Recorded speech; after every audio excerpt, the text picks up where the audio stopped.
we have just come to the decision point on 53.2. God is all or he is nothing. What is your choice to be? Is he Lord, liar, or lunatic? Those are your choices. He either was what he said he was or he is not. At this point, a man has to make a choice in order to move through the program. You see, because the fourth step of the program, which we're going to get to in about 4 pages, we're going to start into how it works. It says that we took a fearless and searching moral inventory. Fear cannot exist at the same time as faith. Faith is the light that gets rid of the darkness of fear. It is impossible to be fearless without the active movement of God in your life. That's why we're at a decision point here. Bill's gone, hey, I told you about the allergy. I told you about the obsession. I've walked you through these things. I've given you the solution. I went back and re-described the problem. I've talked to you of agnostic tendencies. What do you want to do? And that is just okay. We can do that.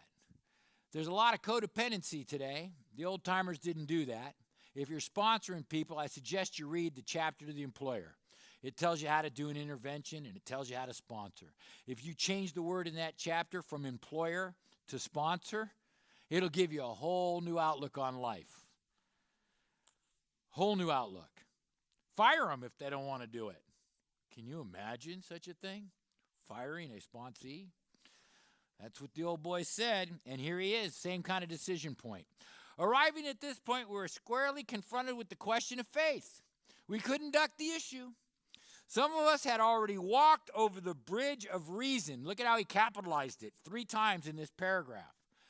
The bridge of reason, the mind, the worldly things, towards the desired shores of faith.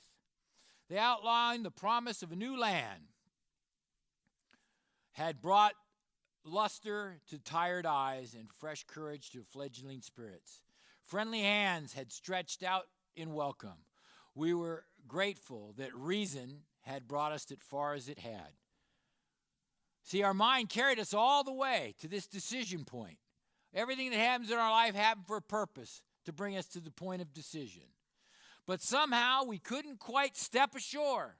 Perhaps we had leaned too heavily on reason. That last mile, we did not like to lose our support. That was natural, but let us think a little more closely. Without knowing it, had we not been brought to where we stood by a certain kind of faith? For did we not believe in our own reasoning? Back to the problem. Bill's coming back to the problem again. It's relying on our reasoning. Did we not have confidence in our ability to think? What was that but some sort of faith? So we have faith in our pride, our reason. We had been faithful, objectively faithful to the God of reason. Self. Selfish self-centeredness, pride. You're your own God, your own mind, your own intellect, the God of reason. So in one way or another, we discovered that faith had been involved all the time. Man knows how to believe. And we'll believe and worship anything because we were created. Money, property, prestige, golden calves. We will worship. We will go after. We will seek. It's what we're designed to do. We found, too, that we had been worshipers. Oh, here it is. What a state of mental gooseflesh that used to bring on. Had we not variously worshiped people, sentiment, things, money, and ourselves, boom, there it is. And then, with a better motive, had we not worshipfully beheld the sunset, the seas, the flowers, who of us had not loved something or somebody? How much did those feelings, those loves, those worships have to do with pure reason? Nothing. Love is not a reason. It doesn't happen in the mind. And the Bible says that God is love. It's his nature. It's who he is. In him is where we find love. Absent him, we're incapable of loving. It's not part of what we are. We think we do. We have all these human experiences. But when you really stop and you start to understand the way that the Spirit moves, we see just how small our love is absent him. And again, going back to that 13th chapter of Corinthians, it describes his nature. We go to a wedding, we think those two people standing there reading that verse are looking deep in each other's eyes and it's about their love. But no, a wedding was designed to be an outward commitment that we are giving ourselves to him. There's more than one marriage going on. There's a commitment. We're committing to him and his design and the way he does things. Little or nothing. We saw it last. We're not those things, the tissue out of which our lives were constructed. I like how he says tissue. Did not those feelings, after all, determine the course of our existence? It was impossible to say we had no capacity for faith or love or worship. In one form or another, we had been living by faith and little else. Man, how true is that? God created man to live in harmony with him. He created man to seek a relationship with him, to love him, to be loved by him. Before we ever began seeking him, he had been seeking us. He has been waiting on the doorstep of our lives since the beginning, knocking and hoping with all his heart that we will open the door and let him in. See, he's always been there, waiting for us to lay down our pride. What an interesting, interesting way. You know, if you were going to create something and give it free will to love you, I couldn't think of another way to do it than through the brokenness that we have until we come to him. I have to have a choice to reject. Imagine life without faith, were there nothing left but pure reason. It wouldn't be life. But we believe in life, of course we did. We could not prove life in the sense that we can prove a straight line is the shortest distance between 2 points, yet there it is. Could we still say the whole thing was nothing but a mass of electrons created out of nothing, meaning nothing, whirling in a destiny of nothingness? Of course we couldn't. Electrons themselves seem to prove more intelligent than that, or at least so the chemists say. Isn't that? And we're talking almost 100 years ago, right? 80 plus years ago this was written, and today science has proved so much. You know, in the splitting of the atom and how the universe was created, string theory. You know, the Bible says in the beginning was the Word, and the Word was God, and he spoke everything into existence. When they split that atom, they found out there's a rhythm of the universe. That rhythm has 12 notes moving outward in a wave. It's the string. It's the voice of God resonating throughout the entire universe. It's a trip. They figured that out by splitting an atom up, the tiniest little thing you could imagine. Science every day is proving more and more and more about how God's word is true. Wow. Somebody get excited. Where am I, Scotty? Hence, we saw that reason isn't everything. Neither is reason, as most of us use it, entirely dependable. Can't always trust what you think. We got to put it against something. And in Deuteronomy it says, put no other gods before me. I am the creator. Seek me, you will find me. A whole bunch of scriptures there on the A page that you should take a look at. Anyway, though it emanated from the best minds, what about the people who proved that man could never fly? Yet, we had been seeing another kind of flight, a spiritual liberation from this world. People who rose above their problems. They said that God made these things possible, and we only smiled. We had seen spiritual release, but like to tell ourselves it wasn't true. Here it comes. Remember where I started in the beginning of the book with the still small voice? Here's the basic jumping off point for the agnostic. Actually, they were fooling themselves. Deep down in every man, woman, and child is the fundamental idea of God that comes out of 1 Kings 19:11, the still small voice. Only mentioned once in the Bible, only mentioned once in the big book. It is that thing innate in every one of us. It's like a homing beacon.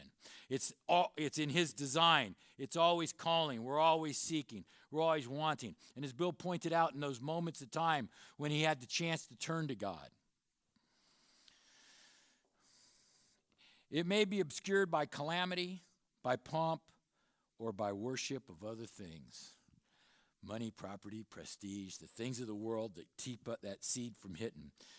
But in some form or another, it is there. For faith in a power greater than ourselves, and the miraculous demonstration of that power in human lives, are facts as old as man himself. Of course it is.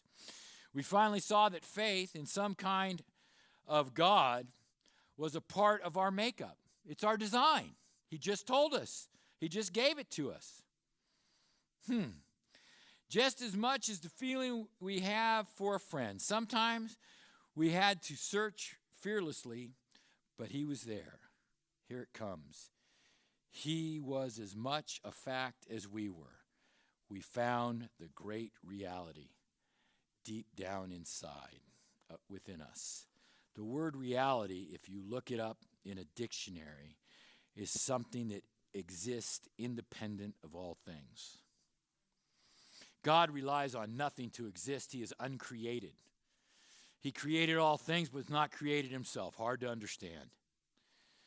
And here we are talking about the great reality that lives deep down in us. That still small voice, looking for the docking station, looking for the connect. We look at the circumstances of our lives and our brokenness and our failures and our alcoholism, and we're so focused on those things that we don't take just 1 second to pivot our thoughts to the great reality. When we get into step 6 and 7 later on today or tomorrow, we're going to start talking about the pivot, how to move our thought line back where it belongs, to the great reality, making that happen instantaneously without thought. The miracle. In this last analysis, there is only one. Are we? Time? Good. One there, that he may be found. It was so with us. We can only clear the ground a bit. If our testimony, hey, these guys are giving testimony, helps sweep away any prejudice, preconceived notions, enables you to think honestly, encourages you to search diligently within yourself, then if you wish, you can join us on the broad highway. With this attitude, you cannot fail. The consciousness of your belief is sure to come to you. So when he's talking here about clearing the ground and our prejudice and the honesty that's coming in the broad highway to the great reality, he's opening up the door for every man, woman, and child. That's how God is. We're all his children looking for the way home. In this book, you will read the experiences, and he talks about, and he did that again twice, he's referring back to the old stories. When he talked about the testimony, when he tells you to read these, they're the old stories. They're a witness. You got to read those things to really understand what these guys were doing. In this book, you will read the experience of a man who thought he was an atheist. His story is so interesting that some of it should be told now. His change of heart was dramatic and convincing and moving. Our friend had a name. He was Fitz Male. He was a PK, a pastor's kid. Pastor's kids sometimes have issues. Anybody ever hear that one? A little about his background is on the page on the right, the A page. Our friend was a minister's son. He attended church school where he became rebellious at what he thought was an overdose of religious education. For years thereafter, he was dogged by troubles and frustrations, business failures, insanity, fatal illness, suicides. These calamities in his immediate family embittered and depressed him. Post-war disillusionment. These are, what do we call this now?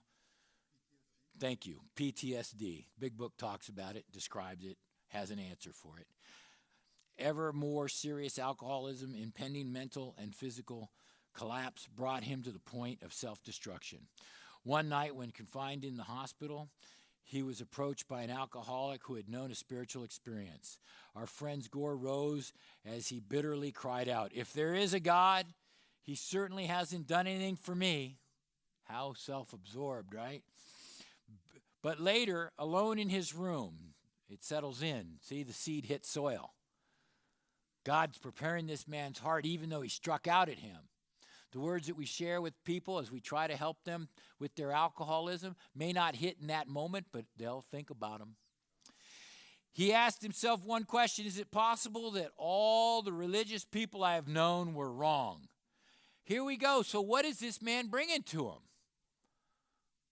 He's bringing to him spiritual, religious truth from the Bible. Over and over and over again, as you read this book, it comes back to that.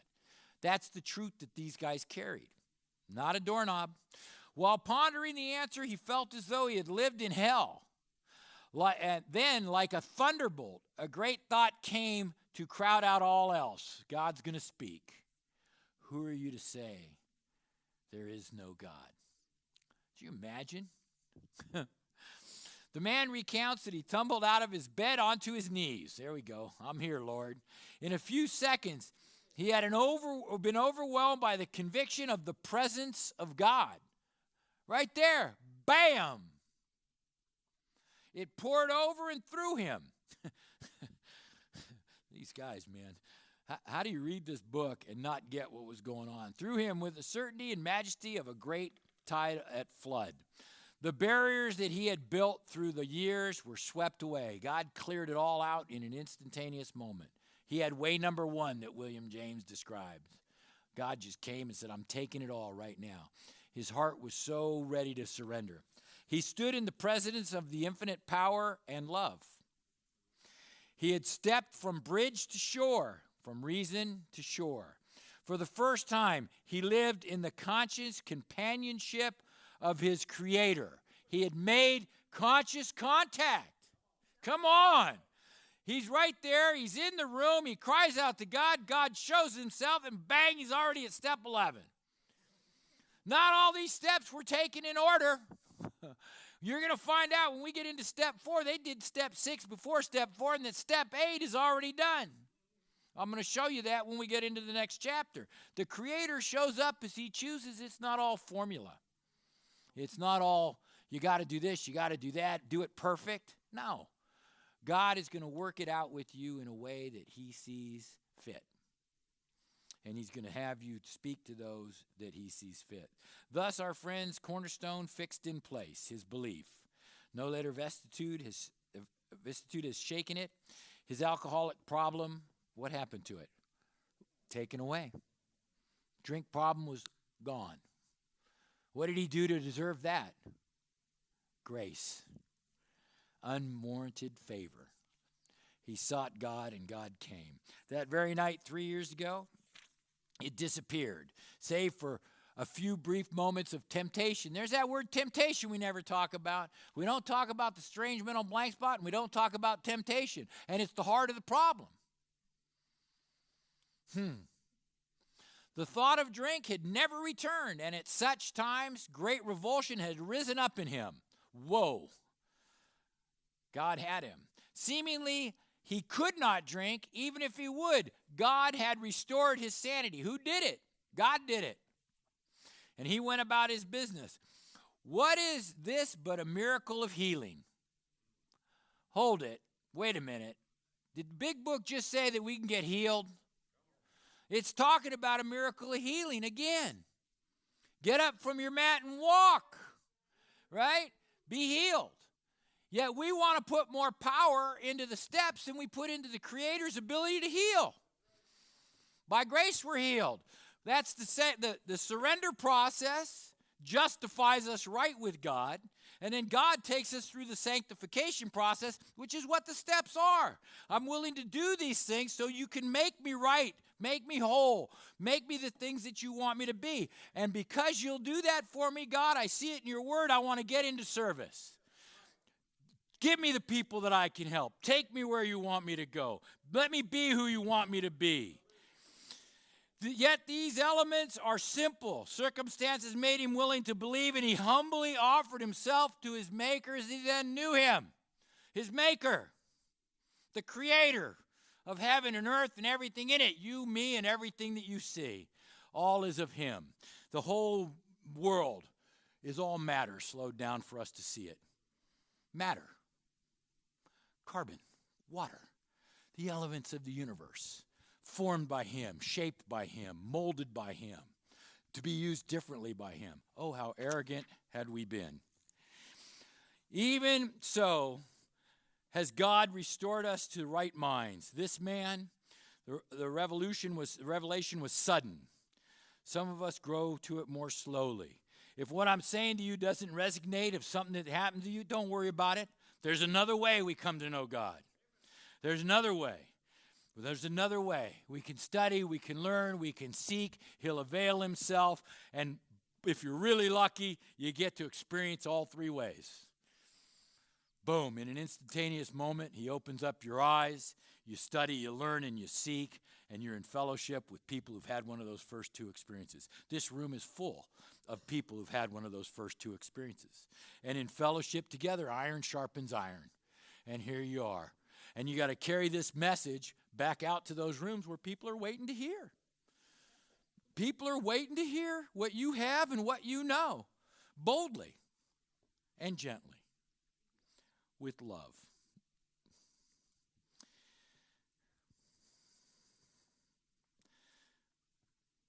But he has come to all who have honestly sought him. Notice the word honestly in there. When we drew near to him, he disclosed himself to us. There's a whole bunch of scriptures on that right-hand page that apply to this topic. How are we doing on time? I got 8. Oh, I'm ahead of schedule. Good. Let's turn the page. Let's go to how it works. We'll take a break in 8 minutes. Bam! Somebody. How it works. This is a chapter that is far different than a set of mechanical directions. This chapter is about forgiveness through prayer. This is about, the 4th step is about building a prayer list. And then what we do with that. This is going to be fun. Here we go. Rarely have we seen a person fail who has thoroughly followed our path. What's their path? Seek God, help others. Love and service. That's the path. Those who do not recover, get restored to health, are people who cannot or will not completely give themselves to this simple program. Usually men and women who are constitutionally incapable of being honest with themselves. Now, do they read this at every meeting here in Montana? Okay, good. Now, constitutionally incapable of being honest is a reprobate mind. Unless you're Charles Manson, you probably aren't going to have this. Most people have the capacity to be honest with themselves. But we like to use that as an escape clause. At least I did for lots of years. I must be constitutionally incapable. And then I beat myself with it. There are such unfortunates. They are not at fault. They seem to have been born that way. They are naturally incapable of grasping and developing a manner of living which demands rigorous honesty. Their chances are less than average. There are those, too, who suffer from grave emotional and mental disorders. Remember in the beginning of the book? Who else comes into the room? Full flight from reality, outright mental defects, maladjusted to life. That's what he's talking about again. Many of them do recover if they have the capacity to be honest. Our stories disclose, back to the stories again. They're not talking about the stories in the rooms because the rooms don't yet exist. They're talking about their testimony in the first edition. Our stories disclose in a general way what we used to be like, what happened, and what we are like now. If you've decided you want what we have, do you want a relationship with the Creator that we just talked about? Do you want to be free? Do you want to be healed? Do you want a miracle of healing, is how Bill describes it? Then you are ready to take certain steps. Is that what it says? Where am I? Yes, sir. At some of these, we balked. That means we stopped. We thought we could find an easier, softer way. There's plenty of those today. But we could not, because we continue to fail unless we surrender. With all earnestness at our command, we beg of you to be fearless and thorough from the very start. Some of us have tried to hold on to our old ideas, our old beliefs, and the result was zero until we let go absolutely. Remember, we deal with the devil, cunning, baffling, and powerful. Alcohol. Without help, it is too much for us, but there is one who has all power. How much power do I have if he's got it all? None. I lack the power until I plug in.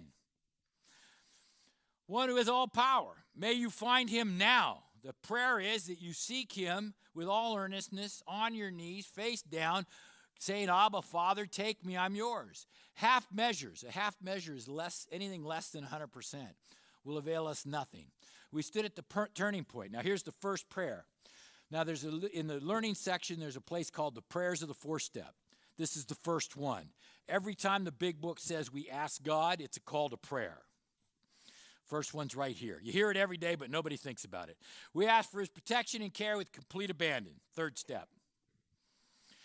Here are the steps we took, which are suggested as a program of recovery. Bill Wilson penned these in about 30 minutes at his dinner table because Hank Parkhurst told him that he should put some simple description that people could gravitate to, and boy, have people gravitated to him. They're kind of the golden calf. 1, we admitted we were powerless over alcohol, that our lives had become unmanageable. 2, came to believe that a power greater than ourselves could have restored us to sanity. 3, made a decision to turn our will over the lives to the care of God as we understood him. 4, made a searching and fearless moral inventory of ourselves, admitted to God, to ourselves, and to another human being the exact nature of our wrongs. We're entirely ready to have God remove our defects of character, humbly asked him to remove our shortcomings, made a list of persons we would harm and been willing to make amends to them all, made direct amends to such people wherever possible, except when to do so would injure them or others, continued to take personal inventory, and when we were wrong, promptly admitted it. Sought through prayer and meditation to improve our conscious contact with God as we understood him, praying only for knowledge of his will for us and the power to carry that out. If you look on the right-hand opposing page, there's several scriptures that go to each one of those. You'll see the wording to be almost precise. Turn to the next page. This is my favorite. Here's the 12th step. Having had a spiritual experience. The word awakening does not exist. It hasn't been penned. It's not an asterisk on page 27. There's no part of the back of the book that explains how you should believe. There's pointers to God. There's pointers to God's sovereignty. There's a desire to seek and to know.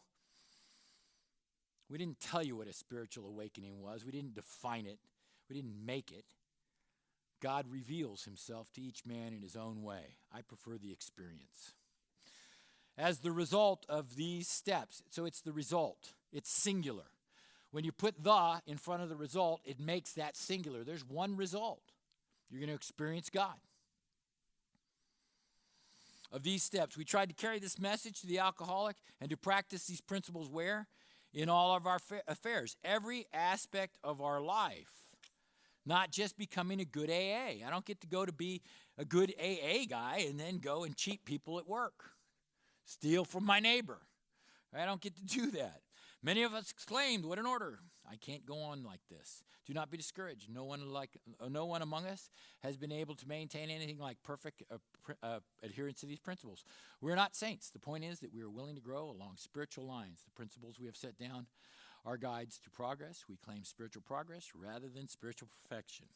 The part of the saints here is kind of more of a religious thought, because the scriptures actually say that that's what we are. But we'll move on beyond that for the moment, right? We are the saints. Our description of the alcoholic, the chapter of the agnostic, our personal adventures before and after, make clear 3 pertinent ideas. A, that we're alcoholic, could not manage our own lives. That probably no human power could relieve our alcoholism, and that God could and would if he were sought. So there's the process that Bill just walked us through in the story. He encapsulates it right there into these steps. So people think we can just look at these 12 steps and decide what they mean on this one page and just start doing what we think is right. Or we're going to get into this how it works chapter, and we're going to just completely go astray. Being convinced, here's step 3. We were at step 3, which is that we had decided to turn our will and our lives over the care of God as we understood him. Just what do we mean by this? And just what do we do? Is there anybody in this room right now that has an inkling to need to turn their will and their lives over the care of God as they understood him? There it is.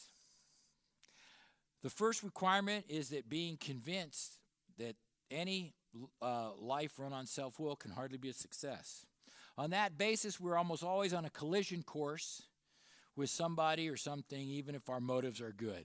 I'm going to stop right there. I'm going to pick it up right here. We're going to get into that, and we're going to look at how to take the steps. I'm going to take a quick break.